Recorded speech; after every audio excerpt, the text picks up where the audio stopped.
Welcome back to Radio Entrepreneurs. I'm Jonathan Friedman, and our next guest in the studio is Charles Beyrouthy. Charles returning, and you've had some wonderful things going on at LabCloud. Why don't you tell our listeners all about LabCloud a little bit? And, it's great to be here. Thank you very much for bringing us back. And we've had first of all, Happy New Year. I mean, we're getting into 2016's over and 17's coming up. It's just been amazing. Entrepreneur, looking forward. Well, you got to keep looking forward, right? And I think that's what we've done very well at LabCloud is we've kept looking forward, we've kept pushing the envelope, asking what's next, right? So today, LabCloud's been very fortunate to be in over 150 labs in the top 5 cities in terms of biotech and R&D. And we've expanded into a few different amazing incubator networks, including M2D2 at UMass Lowell, at Harvard University, at the Harvard Life Lab, as well as in a few other places, in collaboration with Lab Central and the Biolabs Network, which is expanding into 4 or 5 other cities, as well as internationally. So today, LabCloud's over 150 labs strong. That's wonderful. And you mentioned a lot of this has been organic, and it is. I think what we've discovered, and as I mentioned in my in the last interview when I was here, I'm a former scientist, get it. I get it. I was there. And what's great is that we can relate on that level to our customer base, which is just absolutely incredible. They've been absolutely just a delight to work with, and we want to just keep doing that and keep bringing them closer.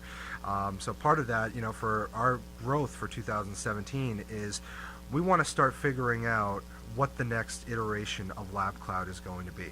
So we've been working on some really amazing features, which I can't necessarily talk about, but we're anticipating that on February 1st, LabCloud is going to be releasing its newest product yet, and this is going to be an absolute leap and bound beyond anything that's been ever seen in the laboratory informatics or procurement space.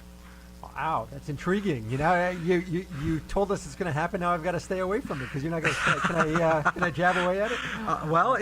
Let's put it this way, right? So as LabCloud as a platform, we've been basically a pioneer in trying to create the first laboratory system where you have a full lab notebook, a full data management, a full inventory, and a full procurement system, all in one, and make it available for free. So 2016 has been a pinnacle year for us because we grabbed a large portion of what the lab purchases, right? So we have over 95% of what a lab will generally purchase on their day-to-day on our platform, readily available, just right out of the box.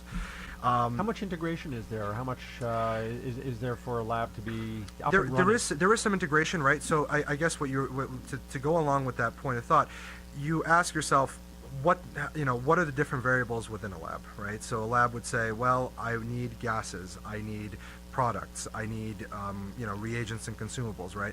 I need advanced instruments that might actually be able to bring my experiments to the next level. Those are all the kinds of things that we look at when we interact with a customer. And part of the organic growth is that when a customer sees that another lab is using this, they're saying to themselves, well, we want to get that too. We want to try and build on that and say, let's have a little bit of homogeneity within our ecosystem.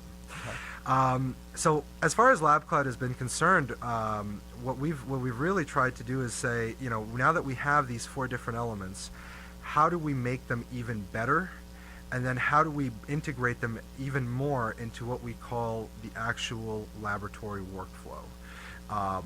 How do you make that into a day-to-day process where the customer is not really thinking about the things that they're doing in terms of it becomes seamless. Exactly. It's right. So they're spending more time thinking about the science versus the actual administrative.